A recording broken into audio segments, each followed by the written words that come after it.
يا صباح الفل، يا صباح الهنا. عاملين ايه يا حبايبي؟ وحشتوني جدا، صحابي وبناتي وحبايبي وولادي اللي على القناة، والله العظيم وحشتوني جدا. وكل يوم عايزة انزل فيديو، انا ما عنديش حاجة شغلاني قوي، بس مش عارفة ايه الكسل اللي بيمسكني ده، ولا انا بتوه في ايه؟ ده مرض ده ولا ايه يا ولاد؟ ده مرض الشيخوخة ده ولا ايه؟ المهم النهارده انا ولا عندي مشتريات ولا عندي روتين في البيت. انا جايبالك بقى ايه، صنفين اكل كده، وان شاء الله طول الصيف هتلاقيني بعمل لك اكلات سريعه وسهله كده، علشان الولاد اللي اخدوا الاجازه وعايزين ياكلوا في المطاعم. لا لا لا، اعملوا لهم اكل المطاعم في البيت. بصي، ده كيلو الا ربع لحمه من قطعه اسمها الريب اي، او اللي هو الستيك. بتقطعيها رفيع كده، وبتخلي الجزار يقطعها لك. بصي، قطع رفيعة كده، شرايح رفيعة، عشان هي دي يعني أقرب شكل للشاورما. بس مش عايزة الوصفة تاخدني قبل ما أرحب بحبايبي اللي دخلوا على القناة واشتركوا في يعني الأيام اللي أنا كنت غايبة فيها. نورتوني جدا جدا حبايبي، سواء بنات صبيان شباب رجالة ستات.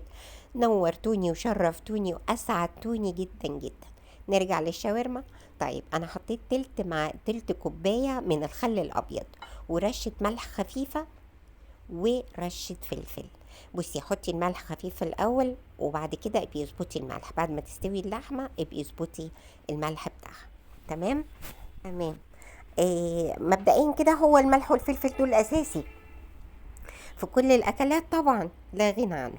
كمان هحط لها ايه، ربع معلقه ملح ليمون. وانا ليه فضلت احط ملح الليمون، ما حطيتش عصير ليمون؟ علشان مش عايزاها تنزل ميه كتير. هي لما تتنقع في التتبيله دي طبيعي هتنزل ميه، فمش عايزاها تقعد مده طويله على النار، هي تستوي بسرعه ان شاء الله. انتي عايزه تحطي بقى ليمون حقيقي فريش، حطي، مفيش مشكله. طيب، انا كمان حطيت دلوقتي ربع معلقه من الحبهان المطحون، ونص معلقة من بهارات السبعة. التتبيلة دي اللي احنا بنعملها دلوقتي، دي تتبيلة الشاورما المصرية، مش الشاورما الشامية. لان حبايبي السوريين الشوام هيقولوا لي دي مش التتبيلة بتاعتنا. اه، دي المصرية. كمان دلوقتي حطيت معلقة بابريكا. البابريكا لا ليها طعم ولا ليها ريحة، هي بس مجرد بتدي لون حلو جدا للشاورما في الاخر. طبعا للدجاج كل الحاجات دي. دلوقتي انا بزود شويه فلفل اسود، عشان حسيت ان الفلفل اللي انا حطيته مكانش كفايه. خلاص. وده ربع معلقه من الجنزبيل المطحون، او الزنجبيل المطحون. خلاص، انا حطيت ربع ورجعت حطيت ربع تاني، ماشي، يعني نص معلقه من الزنجبيل المطحون.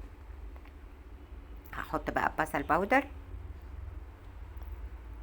معلقة كده، معلقتين، معلقتين بصل باودر، كتري يعني.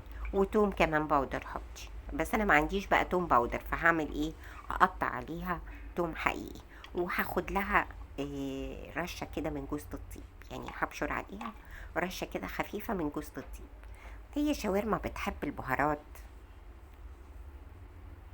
مش عايزة تحطي جوز الطيب ممكن تستغني عنها، ممكن تحطي جوز الطيب بس وما تحطيش بهارات سبعة، يعني يا ده يا ده، او الاتنين مع بعض، رشة خفيفة خالص. دلوقتي بقى ايه، هحط معلقة من الزبادي.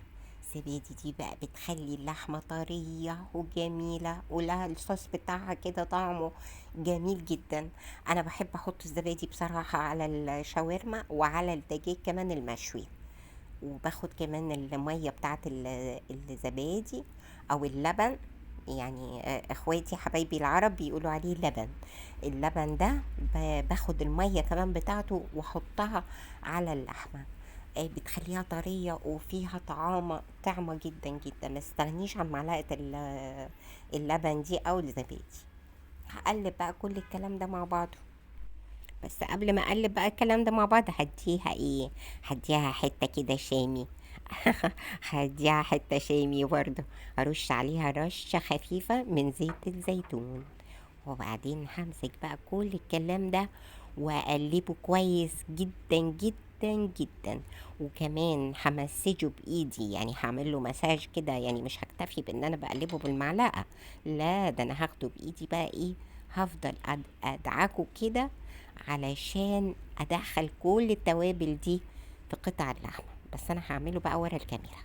اهو يا حبيبتي بقى ايه، بصي بعد ما دخلت كل التوابل في اللحمه هسيبها بقى، هغطيها وادخلها على التلاجة ساعة أو ساعتين. يعني كل ما بتقعديها في التتبيلة كل ما بيكون أفضل، على حسب وقتك بقى طبعا.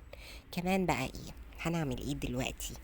دي ده جزء صغير كده، يعني مثلا هقول 50 جرام، 50 جرام من الدهن. طبعا ده بيفرق، طعمها بيفرق جدا جدا. لو ما عندكيش بقى مش مشكلة، اولع دلوقتي النار والطاسة هسخنها كويس قوي. بس علشان تحافظي على الطاسات دي اللي هي التيفال او الجرانيت او كده، لازم ترشي فيها مادة دهنية قبل ما تسخن. يعني قبل ما دي حاجة جانبية بقى. رشي كده ديت عشان تحافظي عليها مدة طويلة جدا، تعيش معاكي عمر طويل. ما تسيبيش ابدا الحاجات اللي هي الجرانيت والتيفال كل الحاجات اللي واخدة الطبقات اللي ما بتلزقش دي، ما تسيبيهاش جافة كده على النار، لا لازم تحطي لها مادة دهنية. هسيبها تسخن كويس. كمان خلي بالك رشة الزيت اللي انا حطيتها دي هتساعد كمان الدهن اللي هحطه دلوقتي انه يفك من بعضه. يا بنات الازازه اللي انا رشيت منها الزيت دي حلوه قوي قوي. انا كنت وريتها لكم الفيديو، اخر فيديو نزلته قبل ده على القناه. ان هي حلوه وبتخليكي توزعي بطريقه حلوه متساويه كده، وكمان بترشد من استخدام الزيت. يعني انا لو كنت مسكت الازازه دلوقتي وكبيت منها او صبيت منها على البتاع كان زماني نزلت كتله قد كده من الزيت. فحلوه جدا جدا، عمليه قوي يا حلوين، ورخاص يعني، هاتوهم في مطبخكم. طيب انا دلوقتي اهي سخن الزيت، سخن هنزل عليه الدهن. هسيبه بقى الدهن ده يفك كده، هو هيدي طعم للشاورما حلو قوي قوي. يعني انتوا بتلاحظوا طبعا ان الشاورما لما بتبقى على السيخ عند المحلات بيبقى فيها طبقات من الدهن، فاحنا بنعمل نفس الفكرة تقريبا وبنحطها على النار لغاية ما تسيح. وهرجع لك بقى تاني عشان ما اطولش عليكي. دي بقى الدهون فكت وهنزل عليها الشاورما كلها، نزلها كده تاخد الصدمة على نار عالية جدا. اعلى درجة حرارة عندك علبيها عشان ما تنزلش مية كتير. افرد بقى اللحمة كده في الطاسة عشان كلها تبقى سوا واحد، وبعدين هنزل عليها كام شريحة توم كده، دول يعني فصين توم مقطعوهم شرايح، بس فصين كبار كده حلوين، ومقطعوهم شرايح عشان ما يبقاش يعني ما يبقوش مفرومين ويبقى طعمهم قوي قوي. لا انا عايزاهم بس يدوا نكهة بسيطة كده، او يعني طعم على خفيف من التوم.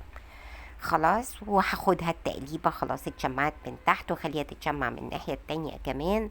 ودلوقتي هبتدي اهدي النار عليها، اهو اهدي النار واقفل عليها واسيبها تستوي على راحتها. احتاجت بقى ميه ازودها ميه سخنه، مزودهاش ميه ايه بارده. دلوقتي انا هقطع بقى البصل على ما تستوي اللحمه، هقطع البصل شرايح كده زي ما انتي شايفه، عشان ده هضيفه اخر حاجه. لو بتحبي تحطي بقى فلفل الوان حطي، بتحبي تحطي فلفل حامي تمام زي ما انتي عايزه. اوكي خلاص هي استوت كده اللحمه، الله بقت لوز لوز لوز. هديها عصره ليمون فريش عشان يبقى فيها مزازه كده ولذاذه. وهنزل عليها البصل ودمته. ما تطوليش بقى البصل كتير على النار، سيبيه كده يعني يبقى كريسبي شويه، ما يبقاش مهلوك خالص ولا طري قوي. مجرد بس ان هو ايه يعني اخده تقليبه معاه كده على خفيف، واشيله على طول من على النار. بس قبل ما هشيله هظبط الملح زي ما قلت لك بقى، احط لها الملح بتاعها المظبوط على حسب انتي مذاقك ايه. وخلاص كده الشاورما الحمد لله الحمد لله خلصت. انا بقى واحده من الناس ما بحبش احط عليها الطماطم على اللحمه نفسها. فبعمل ايه؟ بجيب بقى الشياطه اللي هي بتاعت الرز دي اللي احنا بنحطها تحت الرز، وبحط عليها البريم. اي بريم او طاجن انت عايزه تحطيه على النار من فوق لازم تحطي له الشياطه دي او الصاجه دي، علشان ما تخليهوش يفرقع. بتوزع هي الحراره كويس وبتخليهوش ينكسر. بعدين رشيت عليه شويه زيت خفيف، زيت زيتون. وهشوي فيها الطماطم. بتبقى لذيذة جدا، ممكن تاكليها لوحدها، ممكن تعمليها ساندوتش وتاكليها والله مع رشة ملح وفلفل كده، وبتبقى تحفة. او بتحطيها طبعا مع الشاورما، مع شوية بقى المايونيز اللي انا عاملاهولك، مع اللي هو عملته في الفيديو اللي فات، يبقى شوفيه طريقته حلوة. و او شوية طحينة، طبق سلطة، طبق مكرونة، كلوها بالعيش. يعني بصي اي وجبة خفيفة ولطيفة وسريعة، وكل ولادنا هيحبوها وهياكلوها، ولا يروحوا مطاعم بقى ولا يروحوا بتاع. اهو بصي الطماطم تبقى مشوية كده، برش على وشها كمان رشة زيت خفيفة، جميل قوي زيت الزيتون مع الطماطم، جربيها.